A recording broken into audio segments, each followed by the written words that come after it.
आमची जी पलीकडची बिल्डिंग आहे तिथे एक फॅमिली आहे. तर त्यांचं लहान मुलं आहे, एक 4-5 वर्षाचा असेल तो मुलगा. हां, तो जेव्हा पण काही असे उद्योग करतो, म्हणजे काही तोडाफोडी, सांडासांडी असं करतो, तर त्याची आई काय करते, त्याला बाल्कनीमध्ये बंद करते आणि तो मुलगा इतका धाय मोकलून रडत असतो आणि त्याचे हे शब्द असतात, की "मम्मा सॉरी, मी परत असं नाही करणार. दरवाजा उघड मम्मा प्लीज. मी असं नाही करणार परत." हे त्याचा कंटिन्यू शब्द असतात. हे आमच्या बाल्कनीमधून हे सगळं दिसतं पलीकडच्या बिल्डिंगमध्ये. त्याची आई काय करते, जेव्हा तो हे बोलतो, खिडकी उघडते आणि खिडकीतून त्याला बोलते, की "नाही, तुला अशीच पनिशमेंट पाहिजे, तुला अशीच शिक्षा पाहिजे. तू नेहमीच असं करतोस, तू नेहमी मला त्रास देतोस, तुझ्यामुळे हे होतं, तुझ्यामुळे ते होतं." आणि हा त्यांचा जो कार्यक्रम आहे ना, तो म्हणजे हा एकदाचा नाही हां. हे महिन्याला, 15 दिवसाला, 2 महिन्याला हे ठरलेलं आहे. तो हा पॅटर्न त्यांचा ठरलेला आहे. इथे ती आई वाईट आहे असं नाही किंवा तिचं इंटेन्शन वाईट आहे असं नाही किंवा ती आई क्रूर आहे असं नाही. त्याच्या आईचे खूप चांगले इंटेन्शन्स आहेत, की आपला मुलगा सुधारावा, त्याला शिस्त लागावी वगैरे, वगैरे. ठीक आहे, खूप चांगले इंटेन्शन्स आहेत. पण इथे इमोशनल लिटरसी नाहीये. 5 वर्षाच्या, 6 वर्षाच्या किंवा 8 वर्षाच्या मुलाची चूक करेक्ट करणं, चूक सुधारणं म्हणजे नक्की काय? त्याला शिक्षा देणं, त्याला कोंडून ठेवणं, त्याला मारणं, त्याला बोलणं वगैरे, वगैरे.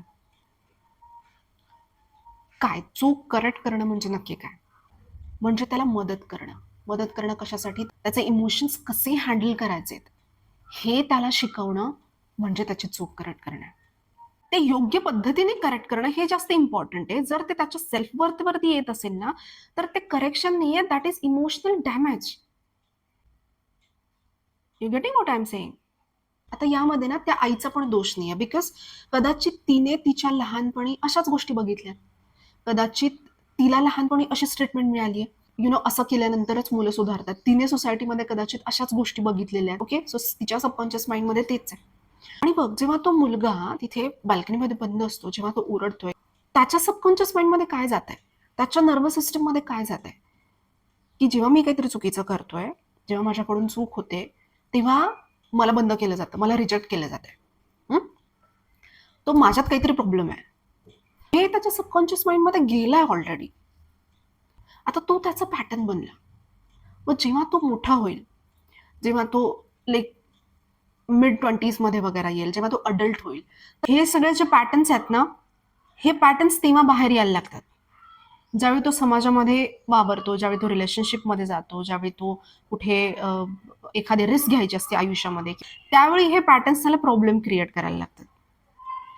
तिथे मग त्याला रिलेशनशिप हँडल करता येत नाही, बाउंडरीज सेट करता येत नाही, deserving like I am not good enough, मी काय डिझर्व करतो, काय नाही करत, याच्यामध्ये कन्फ्युजन राहतं. डिसिजन मेकिंग वीक पडते, जेलसी कुठेतरी येतं, कॉम्पिटिशन कुठेतरी येतं. सो मग तो एक एक एरियामध्ये ना फेल व्हायला लागतो. कारण हे सगळे पॅटर्न्स जे लहानपणी त्याच्या सबकॉन्शियस माइंडमध्ये बिल्ड झाले, हे सगळे पॅटर्न्स आता सरफेसवरती यायला लागलेत, एक एक एक एक एक एक. आणि मग हे पॅटर्न त्याला एक एक एरियामध्ये फेल करायला लागतात. लहान मुलं चुका का करतात? एक पालक म्हणून ही गोष्ट समजून घेणं खूप इम्पॉर्टंट आहे. ते जे मूल आहे ना, त्याचा ब्रेन अजून डेव्हलप होतोय. ओके, त्याला नाही माहिती इमोशन्स कसे हँडल करायचे, त्याला नाही माहिती लॉजिकल थिंकिंग काय आहे. बऱ्याच पेरेंट्सचं असं होतं, की यार ह्याचं तर हे नाही नेहमीच आहे, हा रोजच हे असं करतो, ह्यानं ना वैताग आणला ह्याने, मी कितीही सांगितलं तरी कळत नाही, फलाना ढिमका. See, child as a parent, child never give us hard time because he himself is having hard time actually. कारण समाजामध्ये कसं वागायचं, 4 लोकांसमोर ही गोष्ट करायची, ही गोष्ट नाही करायची, त्याला नाही माहिती. बिकॉज त्याचा ब्रेन हा ना डेव्हलपिंग स्टेजमध्ये अजून. सो इमोशन्स हँडल कसे करायचे, जे इमोशनल लिटरसी आहे ना, तो आपल्या आई वडिलांकडून शिकतो. मला इथे अजून एक लेअर ऍड करायचा आहे, तो म्हणजे ॲस्ट्रॉलॉजी अँड स्पिरिच्युअलिटी. सी, जेवढी पण थोडीफार ॲस्ट्रॉलॉजी मला समजते, त्याच्यावरून ना कुठलाही सोल आपल्या आयुष्यामध्ये रँडमली येत नाही. हे जे मूल आहे, याच्या सोलने तुम्हाला ॲज अ पेरेंट चूज केलाय. ओके, का? कारण तुम्ही त्याच्यासाठी बेटर पेरेंट आहात म्हणून नाही. तुमचा आणि त्याचा कुठेतरी सोल कॉन्ट्रॅक्ट आहे. तुमच्या सोलचा आणि त्या सोलचा कुठेतरी सोल कॉन्ट्रॅक्ट आहे. ओके, आणि तो सोल कॉन्ट्रॅक्ट कशासाठी आहे? तो सोल कॉन्ट्रॅक्ट आहे इमोशनल हिलिंगसाठी. काही इमोशनल वुंड्स आहेत, इमोशनल पॅटर्न्स आहेत ते हील करण्यासाठी, काही लेसन्स लर्न करण्यासाठी. सो बऱ्याच वेळेला काय होतं बघ, की चाइल्डला ते जे मूल असते ना, ते पेरेंट्समधले अनहील्ड इमोशन्स असतात, जे हील झालेले नाही आहेत, ते इमोशन्स ते ट्रिगर करतं. ते तुला दाखवून देते की तुझ्यामधले हे इमोशन्स अजून हील झालेले नाही आहेत. ते वुंड्स अजूनही आहेत आणि ते तुला हील करायचे. त्याच्यामुळे ॲस्ट्रॉलॉजी काय म्हणते माहिती का, पेरेंट चाइल्ड हे रिलेशन धर्माशी कनेक्टेड आहे, फिफ्थ हाऊसशी कनेक्टेड आहे. ओके, दॅट इज युअर धर्म. हे पेरेंटचं सगळ्यात मोठं धार्मिक कर्म आहे हे. ओके, असं म्हणतात की जे फिफ्थ हाऊस आहे, fifth house related to your child, म्हणजे जे पण काही मूल येतं ना, ते तुमच्या पास्ट लाईफमधून आलेलं असतं. म्हणजे पास्टमधले जे रिलेशन्स आहेत ना, तिथून ते आलेलं असतं. त्याच्यामुळे आपले पूर्वज पण म्हणायचे बघ, की हा जो जन्माला आलेला मूल आहे, हे कुणीतरी पूर्वज आहे आणि तो त्याचं ऋण फेडण्यासाठी आलेला आहे किंवा तो कर्म नील करण्यासाठी आलेला आहे. ज्यावेळी आई वडील हील होतात, त्यावेळी ते मूल हील होतं आणि ते मूल हील झालं की पुढचे जनरेशन हील होते. त्याच्यामुळे it's a generational healing. Parent child जेव्हा हिलिंग होते ना, that is a generational healing. Emotions कसे हँडल करायचे, राग कसा हँडल करायचा, जेलसी कशी हँडल करायची किंवा फिअर, इन्सिक्युरिटी ह्या गोष्टींवरती कसं काम करायचं, ते कशा टॅकल करायचं, हे ज्यावेळी आपण मुलाला शिकवत असतो ना, त्यावेळी आपणही हील होतो. आपल्यामधले जे चाइल्डहुड ट्रॉमाज आहेत ते हील होत असतात कुठेतरी. सो तो जो सोल कॉन्ट्रॅक्ट आहे तुमच्या दोघांचा, जो सोल कॉन्ट्रॅक्ट आहे तो एकमेकांना हील करण्यासाठी आहे, एकमेकांचे इमोशन्स हील करण्यासाठी आहे, जेणेकरून ॲज अ सोल तुम्ही दोघंजण इव्हॉल्व्ह व्हाल. समजतंय मी काय म्हणते? So this is parent child relation ना, हे इट्स अ हेवी कार्मिक बॉन्ड. आता ज्यावेळी कार्मिक हा शब्द येतो त्यावेळी ते बऱ्याच वेळा निगेटिव्हली घेतलं जातं. प्रत्येक कार्मिक बॉन्ड हा निगेटिव्ह नसतो. काही कार्मिक बॉन्ड हे खूप चांगले पण असतात. खूप चांगल्या गोष्टी आपण शिकतो, खूप चांगल्या गोष्टी आपण शेअर करतो. ठीक आहे? So depends. आता ते इंडिव्हिज्युअलवरती डिपेंड आहे. प्रारब्ध कसं आहे आणि कर्म कसे आहे त्याच्यावरती ती गोष्ट डिपेंड आहे. प्रत्येकाचं ते वेगवेगळं असतं. पण parent child it's a heavy कार्मिक बॉन्ड, आणि जर तुम्ही हील नाही केलं, स्वतःला हील नाही केलं आणि त्या चाइल्डला हील नाही केलं, म्हणजे त्याला जर इमोशनल लिटरसी नाही दिली, तर हे लूप कंटिन्यू होत राहणार. मग हे जन्मांतरीचं लूप हे कंटिन्यू होत राहणार. अनलेस अँड अंटिल तो तुमचा बॉन्ड, ते कार्मिक अकाउंट क्लिअर होत नाही, हील होत नाही, तोपर्यंत हे लूप कंटिन्यू होत राहणार. ओके, मग हे असं नाहीये, असं नाही केलं पाहिजे. तर मग लहान मुलाची चूक करेक्ट करायची योग्य मेथड काय? सगळ्यात पहिली गोष्ट, ॲज अ पेरेंट मला माझे इमोशन्स रेग्युलेट करता आले पाहिजे. एक्झाम्पल, मी स्वतः जर अनहील्ड आहे, माझ्यात जर एवढे ढिगभर वोंड्स आहेत, मलाच माहित नाही माझे इमोशन्स कसे कंट्रोल करायचे, तर मी त्या मुलाला काय देणार? मी त्या मुलाला काय शिकवणार? माझ्यात जे असेल तेच मी देणार ना त्याला. जी गोष्ट माझ्यात आहेच नाही ती मी त्याला काय देणार? सो सगळ्यात पहिली गोष्ट, आधी स्वतःचे इमोशन्स आपल्याला हँडल करता आले पाहिजेत. त्याच्यानंतर आपण त्या मुलाला शिकवू शकतो की त्याचे इमोशन्स त्याने कसे हँडल करायचे. दुसरी गोष्ट, त्या मुलाला ब्लेम नका करू कधी.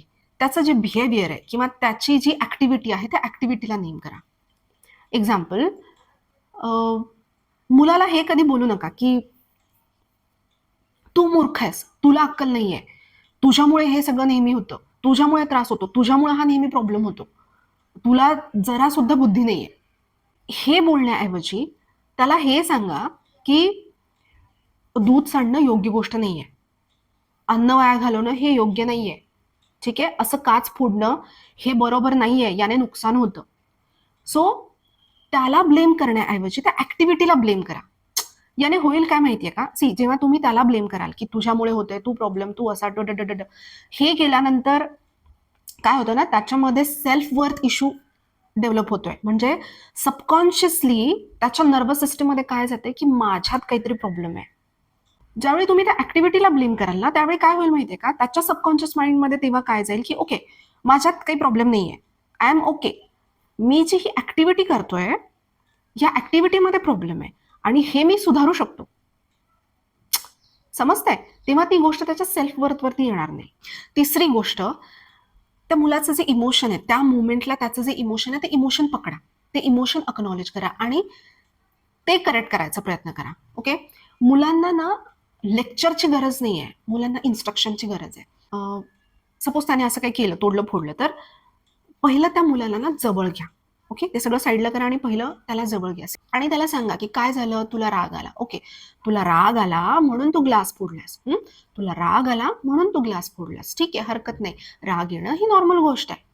राग येणं ही नॉर्मल गोष्ट आहे. पण ग्लास फोडणं हे योग्य नाहीये बाळा. ग्लास ग्लास कशासाठी आहे? ग्लास आपण दूध पिण्यासाठी वापरतो. त्याच्यामुळे नेक्स्ट टाइम जेव्हा पण तुला राग येईल ना, तेव्हा तू मला सांग. पण ग्लास फोडायचा नाही. ते मूल ज्यावेळी मोठं होईल ना, त्याने ती लहानपणी केलेली गोष्ट कदाचित तो विसरून जाईल. ठीक आहे. पण मी जे इमोशन्स त्याला दिले त्या मोमेंटला, ते इमोशन्स तो कधीच नाही विसरणार.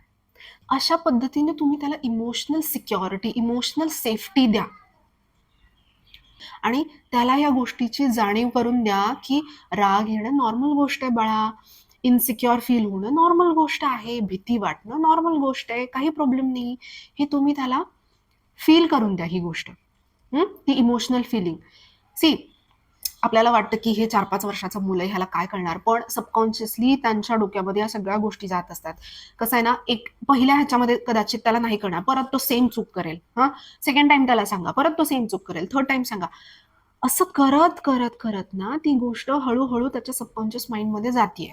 ज्यावेळी तो 20-22 वर्ष 25 वर्षाचा होईल आणि ज्यावेळी तो सोसायटीमध्ये वावरायला चालू करेल, तर त्यावेळी एखादी गोष्ट अशी काही त्याच्या बरोबर घडली, तर त्यावेळी त्याला माहितीये त्याच्या ब्रेनमध्ये की राग येणं नॉर्मल गोष्ट आहे,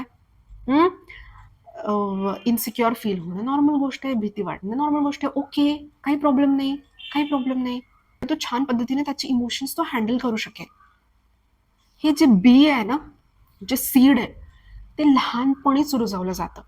आणि आणि मग हे सगळं सांगितल्यानंतर त्याचं इमोशन त्याला अक्नॉलेज करून दिल्यानंतर त्याला जवळ घ्या. एका लहान मुलासाठी त्याच्या पेरेंट्सचा फिजिकल टच हा कमालीचा इम्पॉर्टंट आहे. त्याच्यापेक्षा इम्पॉर्टंट जगात दुसरं काहीच नाही. त्याच्यापेक्षा महत्वाचं आणि त्याच्यापेक्षा काय म्हणू आपण ते, एक नीड, ती सगळ्यात जास्त नीड आहे त्याच्यासाठी. त्याच्यापेक्षा मोठी नीड काही असूच शकत नाही.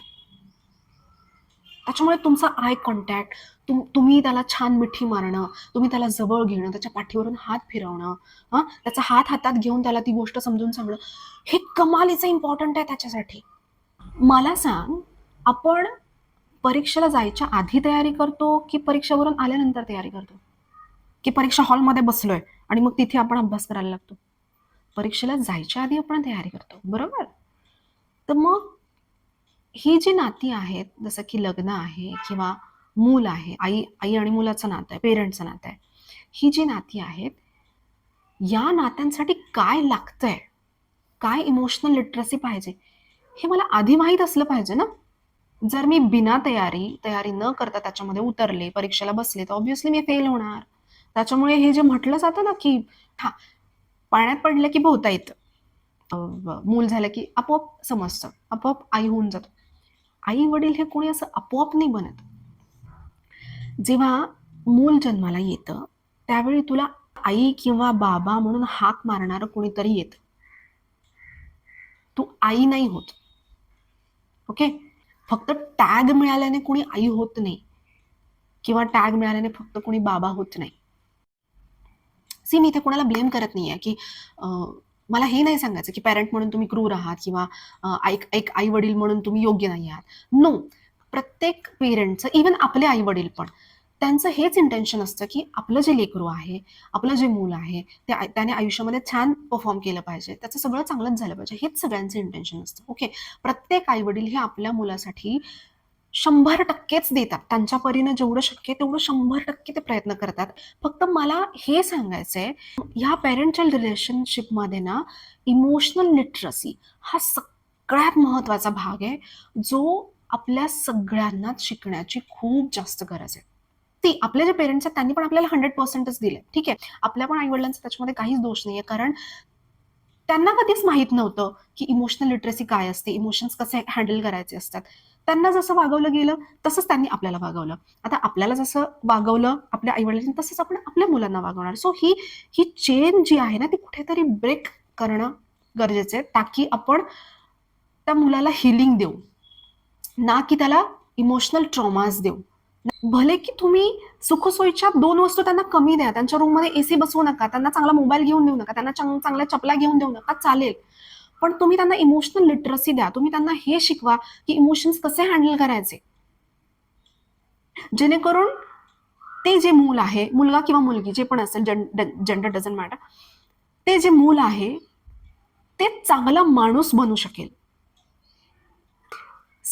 जेव्हा तुम्ही त्याला इमोशनल लिटरसी द्याल ना, गॅरंटीड आयुष्यामध्ये ते मूल कधीच फेल नाही होणार. एक वेळ ते परीक्षेत फेल होईल, परीक्षेत कमी मार्क येतील, एखाद्या कॉम्पिटेटिव्ह एक्झाममध्ये ते फेल होईल, पण ते आयुष्याच्या परीक्षेत कधी फेल नाही होणार. आज 70% यूथ, 70% अडल्ट जे लेट 20s आणि 30s मधले आहेत, 70% अडल्ट्स हे थेरपीज घेत आहेत, इमोशनल थेरपीज. कारण त्यांना लहानपणी कोणी इमोशनल लिटरसी नाही दिली. ना पेरेंट्सनी सांगितलं, ना घरातल्या लोकांनी सांगितलं, ना सोसायटीने कधी सांगितलं, ना शाळा कॉलेजने कधी शिकवलं. इमोशनल लिटरसी त्यांना कधी दिलीच गेली नाही. त्याच्यामुळे आज 70% यूथ हे थेरपीज घेत आहे. आणि ही खरंच खूप वाईट गोष्ट आहे.